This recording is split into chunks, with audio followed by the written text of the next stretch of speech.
Bonjour à tous, donc cette semaine, on va parler de l'importance de la nature dans nos vies et surtout en particulier en rapport avec notre éveil spirituel. Pour développer ces capacités, il faut aussi, et c'est même un passage obligatoire, être connecté avec d'autres choses que ce monde spirituel, c'est-à-dire avec notre planète.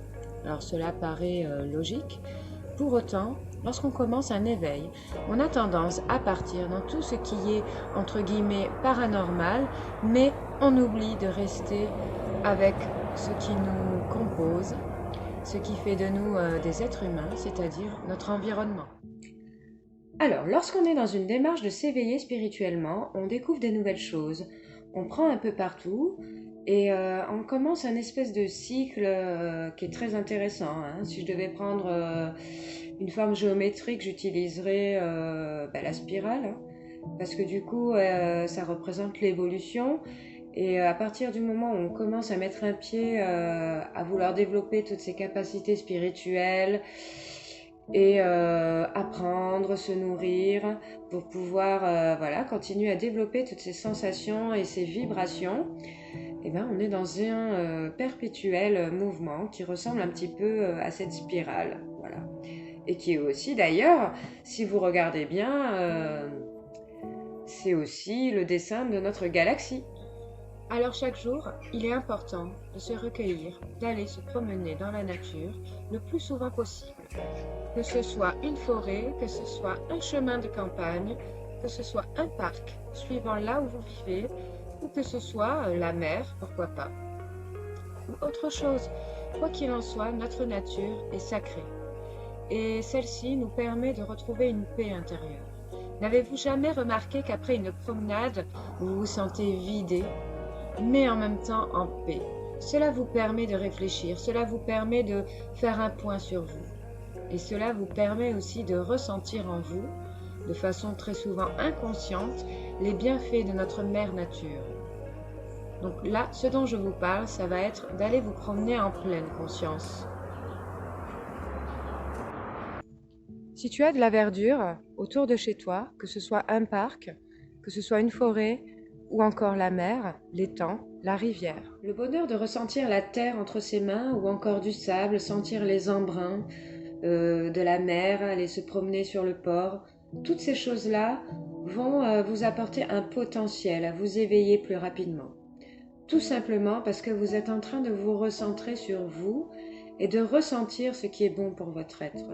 À la base, on est des êtres humains, on est dans la nature, ok, on a inventé les structures, les bâtiments, des choses pour nous abriter, pour notre confort, mais il ne faut pas oublier l'importance que nous sommes des êtres de la planète Terre, en tout cas incarnés dans cette vie, et nous sommes faits pour nous mouvoir dans cet espace et dans cet environnement. Comment s'éveiller à des choses plus hautes quand on ne se satisfait pas déjà de ce que l'on a? Pourquoi aller chercher absolument ailleurs en abandonnant le reste? Non, on nous a créés pour être là et construire nos vies ici. Peu importe la mission d'âme qu'on a, il est important de comprendre que la nature est notre allié.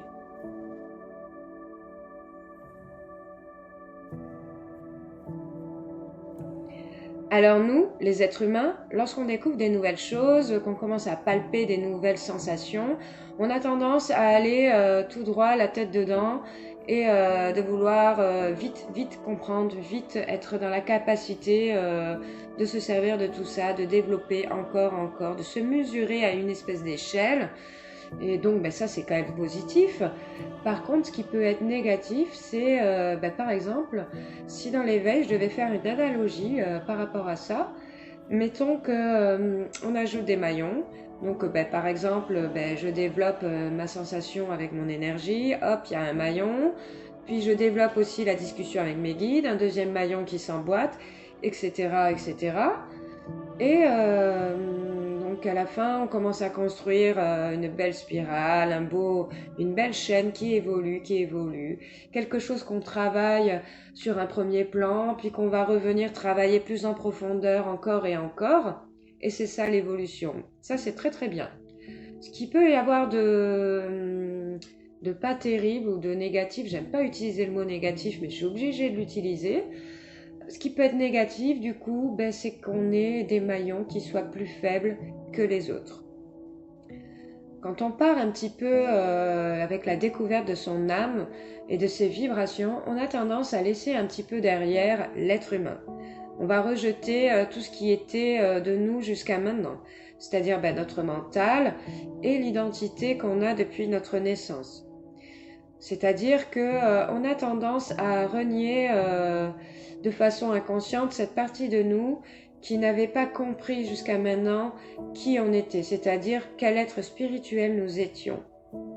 Et on va aller se plonger que de ce côté-là qui nous rend heureux, qui nous donne la paix, qui nous fait découvrir de nouvelles choses. Donc souvent, très souvent, on va aller se cacher dans notre âme.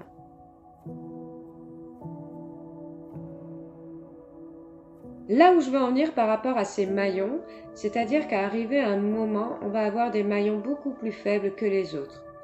C'est-à-dire que si cette chaîne, on décidait de l'accrocher et qu'on devait tirer dessus, certainement qu'il y a des maillons qui pourraient supporter 100 kg et d'autres maillons qui pourraient en supporter que 20.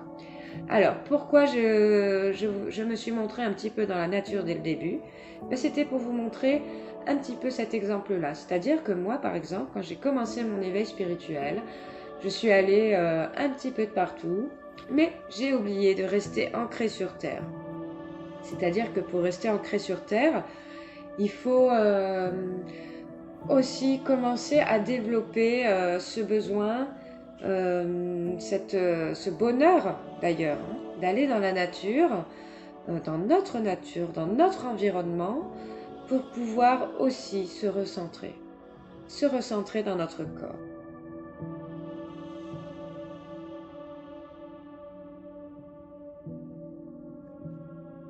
Voilà, tout ça pour vous dire qu'effectivement, nous, les humains, on a tendance à s'éparpiller et c'est une erreur qu'on a tendance à faire d'ailleurs quand on s'éveille au niveau de la spiritualité. On veut tout savoir de suite. On essaye de se renseigner auprès des autres qui commencent eux aussi à avoir un éveil spirituel. Et quelque part, on est un petit peu perdu parce qu'il n'y a pas de palpable. Il n'y a pas de palpable et on veut absolument en même temps ressentir tous ces trucs-là. Et on se dit, mais quand est-ce que ça va arriver? Et c'est là que se créent des blocages. Ces blocages-là sont tout à fait normaux, c'est une phase qui est normale. Maintenant, pour empêcher tous ces blocages-là, il faut prendre confiance en soi. Pour prendre confiance en soi, il faut revenir à l'intérieur. Il faut trouver le juste équilibre.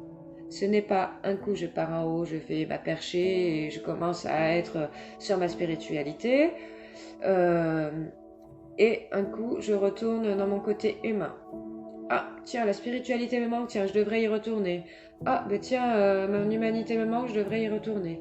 Non, il faut arriver un petit peu à équilibrer tout ça. Faire en sorte que votre spirale, elle soit parfaitement bien équilibrée. Que tous les petits maillons que vous accrochez les uns dans les autres puissent être à la même capacité de recevoir une force. Il faut être capable de se dire non, là je pars trop loin, je pars trop de l'autre côté.